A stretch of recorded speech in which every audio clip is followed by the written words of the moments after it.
Hello, welcome to part 2 of the Ascending Thoracic Aneurysm, my story. I'm Johnny P. And pick up kind of where I left off, which was Operation Day. But I want to go a little bit prior to that when you meet with the surgeon. And they ask if you have any questions, and they tell you what to expect. I did have some questions, and one of them was, of course, how long does the surgery take? 4 or 5 hours, and then into recovery time. And then I also was concerned about, I wanted vaccine-free blood.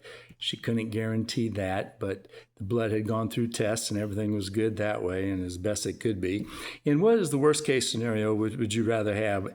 If you needed blood, any kind of blood, or just see you later, sayonara? So I understood where she was coming from. She understood me. And my other big concern was waking up intubated and my hands strapped to the bed. I'm a little claustrophobic, and I made that very clear with her. I said, whatever work you've done on this heart, I said, if I wake up that way, I'm going to blow it out. The stress will just go right through me. And I said, I'll freak out, and all that work will be for naught. So she made note of that and said, okay, I'll make note of that. Can't promise anything. But those were my main concerns. Before the operation 2, she suggested we do a genetic testing. And that testing was because of the family history. The testing came back that it was in the family of Marfan that I had. It was inconclusive genome. But what happens in that family is aneurysms in the aorta, and there's elastic connective tissue issues. So many other symptoms could happen. But anyway, they're going to schedule a further testing for my siblings and my offspring, my children too, to see if it affects them. So we'll find out. Still haven't called me on that. They're running a little behind. But anyway, going back to the operation day, let's see, we arrived early at 6 a.m. and I told you that they shave your body from nipples to knees, and they then wheel you to the anesthesiologist, and he puts the PICC line in my arm and give my signature stating that I may never recover. And I tell him that I'm at peace with all that. Whatever happens, happens. I said, what a better way to meet the Lord.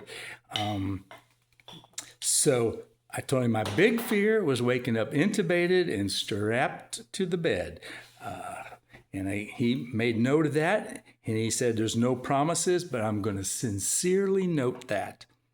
Hey, right on, okay? So we go to the operation. They wheel me in right on schedule at 8 o'clock. I remember going in the operating room, and everybody's friendly and nice. And I remember looking over at the table, and I'm seeing all the instruments. I was going to call them tools, but all the instruments on this table, and they were stacked high too. I mean, it looked like they were 4 or 5 deep on this whole table. It was like, wow. And, I didn't freak out on that. I was like, wow, that's awesome, man. How do they know all the tools they're going to need, And so anyway, they hook me up, give me something mellow and tell me, they're going to put another line in my neck. And when I wake up, I'm going to have that line in my neck, not to worry about it. I'll have 2 tubes coming out of my chest that'll be draining my chest cavity. That will probably be that's the most uncomfortable for most people. And, okay, explain all this, good. So we go in, like I said, 8 o'clock, and it was right on schedule. They got it all done. And next thing I know, I'm waking up in cardiac ICU. And it's probably 3:30. I can't get an exact time. My wife and family don't know. They were just glad to see me. Didn't do no watch checking. But anyway, that's the best we could come up with. It was great. My wife was there, my son and his wife, my daughter, and my sister, who also has the ascending thoracic aneurysm. And the doctor had told them that, hey, he's a little bit loopy, but you guys can go in. So they went in, And it was nice to see them. And I'm like, hey, okay, I guess I survived this thing, you know. I'm just going to rest. So I tried to close my eyes and rest. And I remembered I couldn't get comfortable in that bed. And it's an adjustable bed, of course. And, you know, no matter how you folded it, I was like, oh my gosh, I felt like this thing was swallowing me up. I couldn't get any back support.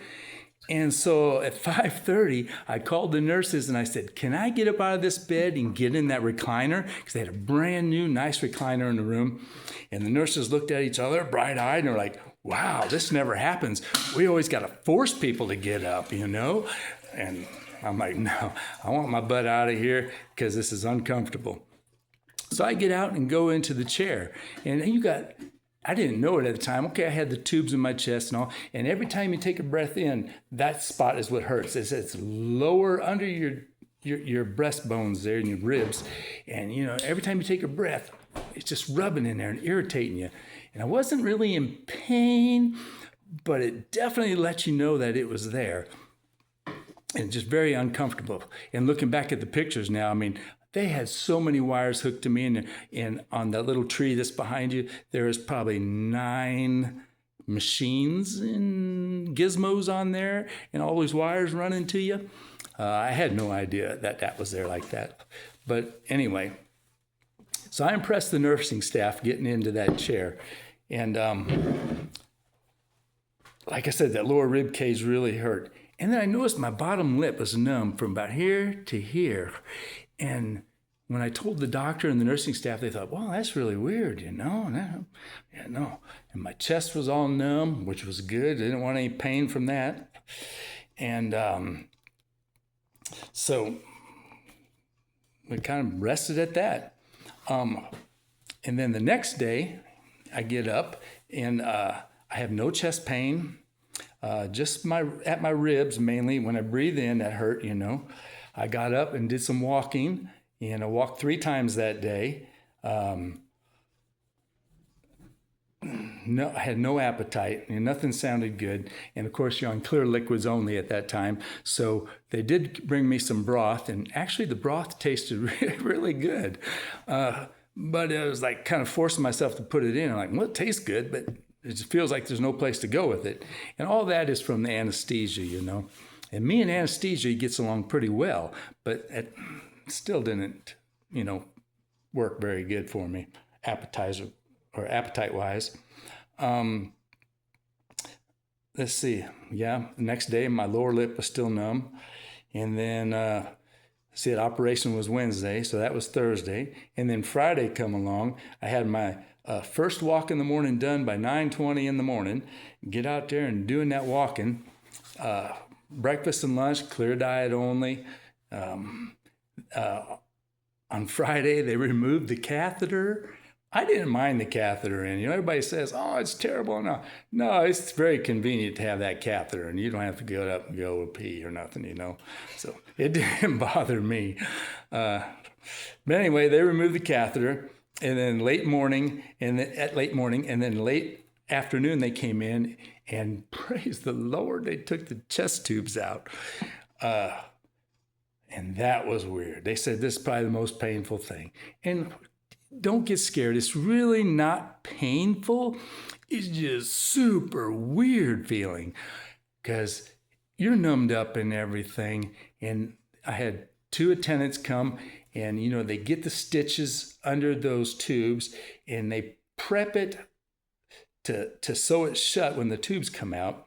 And so they say, take a deep breath, practice this in, out. You're going to breathe in, real big breath, and hold it, and we're going to pull those tubes out. So we did a little pretend exercise, and all of a sudden I took a big breath in, and they yanked them tubes out, and they felt like they were in there about a foot. And they felt like, I would say corrugated, but, you know, a tube that has all the little ripples and stuff on the outside. That's what it felt like it was coming out. Just like it went blub, blub, blub, blub, blub, blub, blub, out all the way, you know. And it felt like giving birth to an alien. So if you ever seen that Alien movie where that alien comes out of that woman's stomach she gives birth to, that's kind of what it felt like. Anyway, after that was done, they went real quick And I had to hold my breath, and then they sewed those holes up. Boom, that was it. You didn't feel that at all. And just immediately then it was like, oh yeah, every breath is much better. It made a big difference. Dinner come, I still didn't have an appetite. I was able to have regular diet at that time. Nothing tastes good. Took a few bites. Supposed to eat, keep your blood up. My sister's telling me, get red meat, get your iron, get your built back up. And I just had no place to go with it. Just not hungry at all. And usually I always get hangry. So it was not like me at all. I did a total of 4 walks that day. Had a couple friends from church come visit me. And still numb lip there that day. My chest still numb. Good, no pain.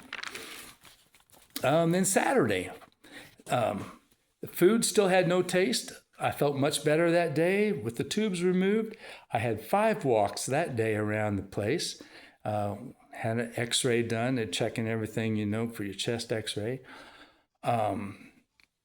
And then they said, you can walk outside of ICU if you want. So my wife held her hand and we took a walk outside. We walked around the whole 4th floor of the hospital perimeter and came back. It was pretty good. Felt good to get out and move. The goal, of course, that day was to poop. They won't let you go home until you poop. And that day they also removed the neck PICC line. I had that was Saturday. I had a friend come by, and Mizzou was playing that night. And so we watched the football game together. And he watched most of it. I kept dozing off and waking up, talking and dozing off. But it was good to have a friend there. And so they kept giving me this Miralax all day. And then it got later in the day. She goes, man, if you don't poop, she goes, I'm going to make you a cocktail. So she whipped up some prune juice and what was it? Malox or something. And gave that to me. And it wasn't long, less than an hour after that, I had a BM, and that was good. Get things out of there. And it's funny. It's like a little kid. You go, I pooped. Hey, nurse, come here. Clean this up. I pooped. Kind of embarrassing, though, because I had to get in this little chair because I want to measure and test and see everything, But, hey, it felt good. And so they talked about discharging me tomorrow. And tomorrow would be Sunday, and that's the 4th day. And they just kept me in the cardiac ICU because there was no other rooms available in the hospital. And they said, well, you're going to go home tomorrow anyway, so we'll just keep you here. So that was good. Sunday, October 12th then, I was feeling better, and I was excited. I was going to go home. I was still nervous about going home, and I had 6 walks that day before I went, and had a noon checkout. Let's see, when you go home, you're not allowed to drive, for 4 weeks, and you're not allowed to sit in the front seat. You sit in the back seat, and you hold a pillow in front of you, plus my little bra thing I showed you earlier. And that's in case, airbags go off. If you're in the front seat and airbag goes off, that's just going to crush your chest and all the work they did. It'd be futile. So, okay, I can be chauffeured around. That's no problem. Did that. The only hard part was leaving the city, the accelerating and stopping at the stoplights. You could really feel that. And then when we got to our house, we live on a gravel road, half-mile down a gravel road, and it's kind of bumpy and little potholes, and I could feel that. But it was okay. It wasn't too uncomfortable.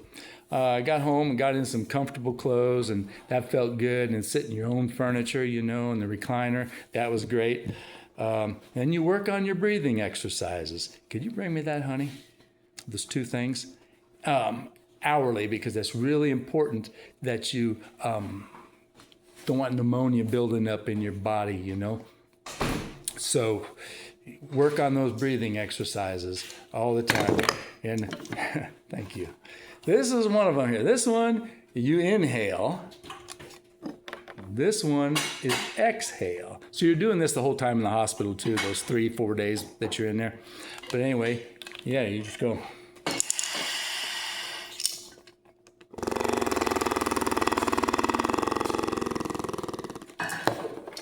That's the breathing exercises. Keep your lungs open and moving good.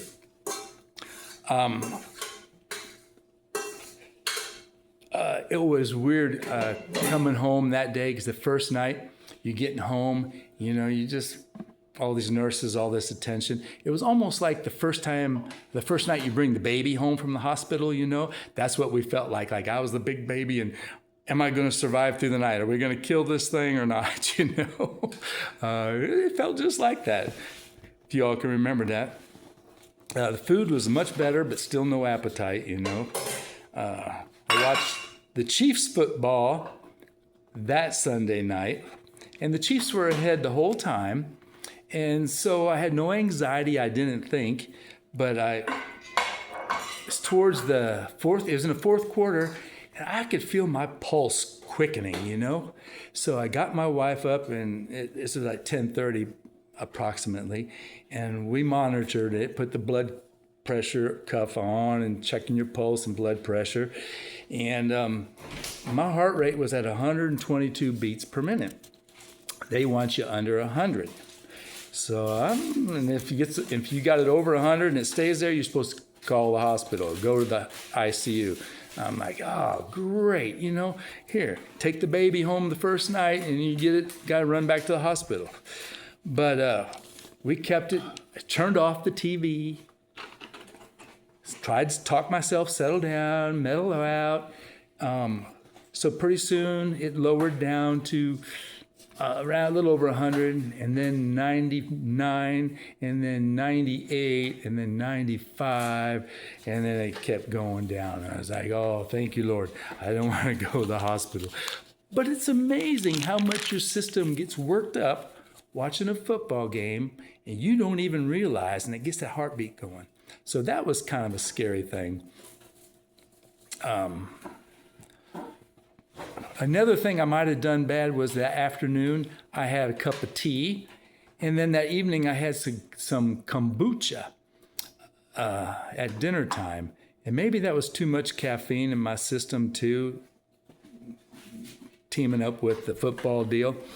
But while we were waiting for my blood pressure to come down, of course, we organized all the papers, my medication, the list of the last time I took everything, in case we had to run to the hospital.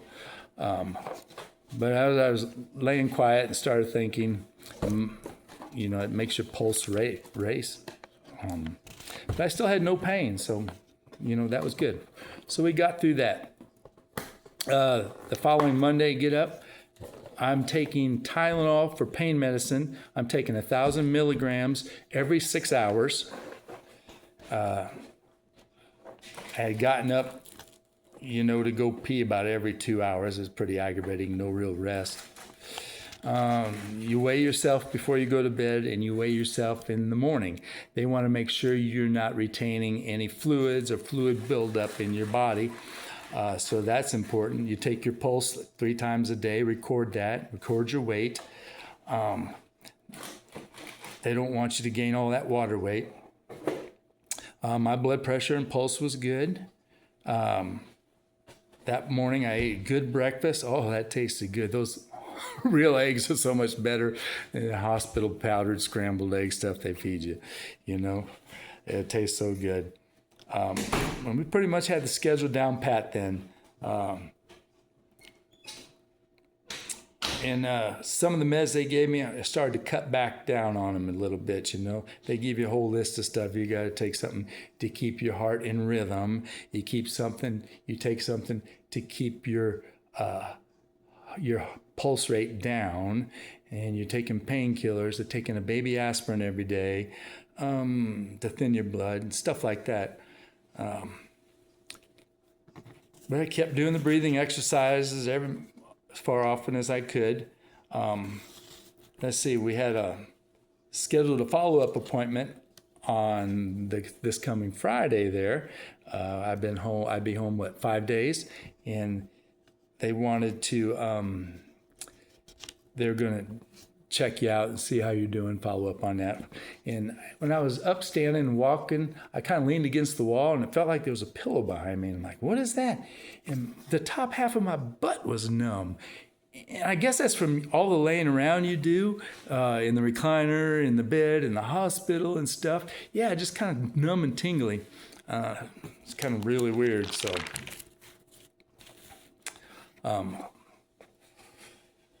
let's see. Well, I played some cards with my wife that day. You know, that felt good to get out and do. I'm pretty much a go-go guy. I'm a handyman by trade, and I'm used to getting up and going and doing. And this business around the house was like a little bit much, getting a little boring. But hey, I'm recovering. I got to be easy. I understand that. And still that day, I had no pain. My lower lip was still numb. You know, we go on from there. Sleeping at night was not too good. Up every couple hours, got to go pee. That's kind of a pain in the butt, you know. But taking exercises, walking outside, that felt good. Doing several long walks. Every day you're supposed to do a little bit longer, another minute. So got up to where we were walking probably close to 2 miles a day. So that's good, you know. One weekend, Wednesday, October 15th, yay. 1 week here, and it's starting to feel a lot better. You're getting more normal. Your head's getting a little more clear. I'm getting sick of taking pills, though. The schedule to take these pills, you know, you take 2 in the morning, 2 at night, 1 midday, 1 here, 1 there, blah, blah, blah. Oh, it gets a pain. Really sick of that. I ate a nice omelet that day. That felt really good. That tasted good. My appetite was really coming back a week later. I was almost, you know, back to normal there. So still no pain. A healthcare lady from the hospital called and was checking on me. So a wellness check, you know, saying weird questions like, you know, do you feel a financial strain? Are you depressed? Do you feel safe? Are you in any danger? Can you eat by yourself?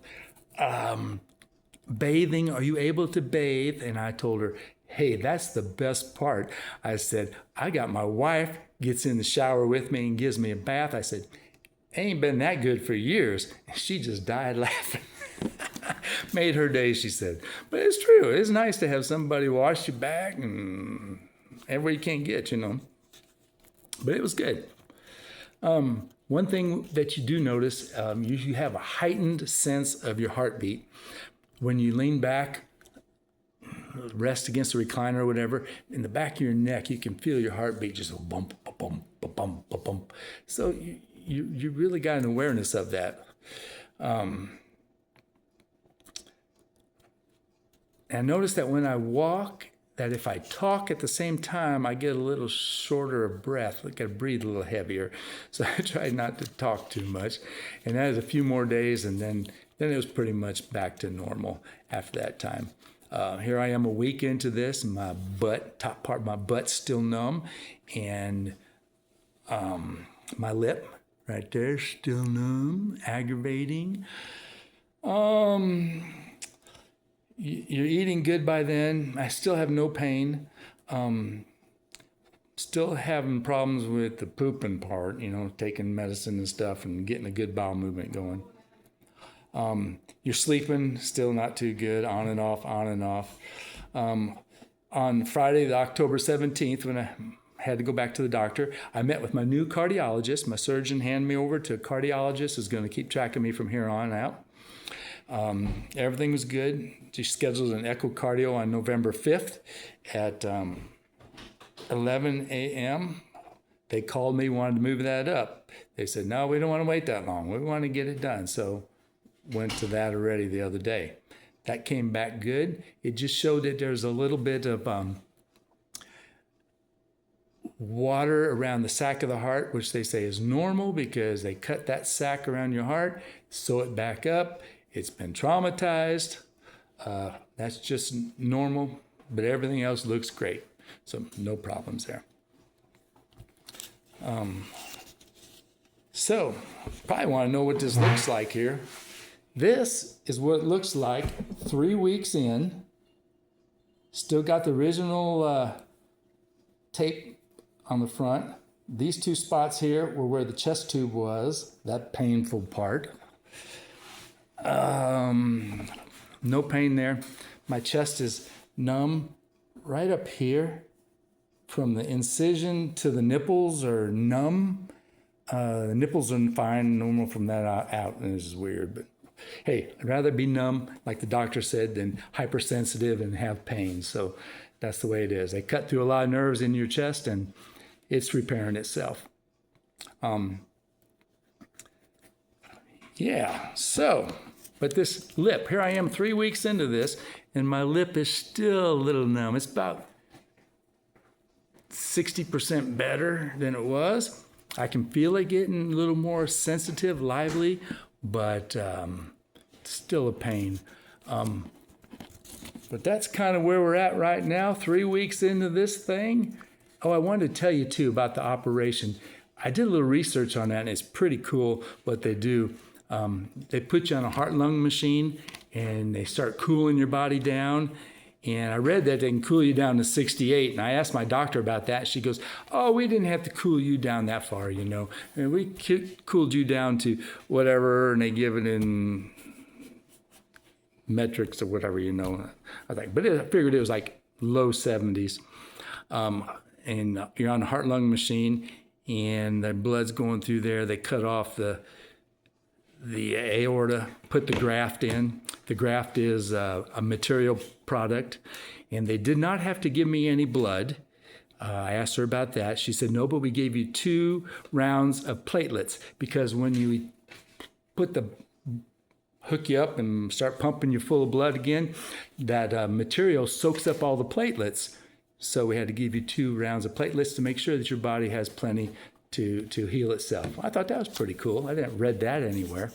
But anyway, when I read about the surgery, you know, like I said, they cool you down, and then your brain actually kind of goes on pause for about 40 minutes. And they got 40 minutes to get this thing done, put you back together, and get the blood back in there. It's kind of really neat. But anyway, that's something I learned from that. All right, well, that's about all I got for right now today. I'll get back to you all again, and thanks for watching.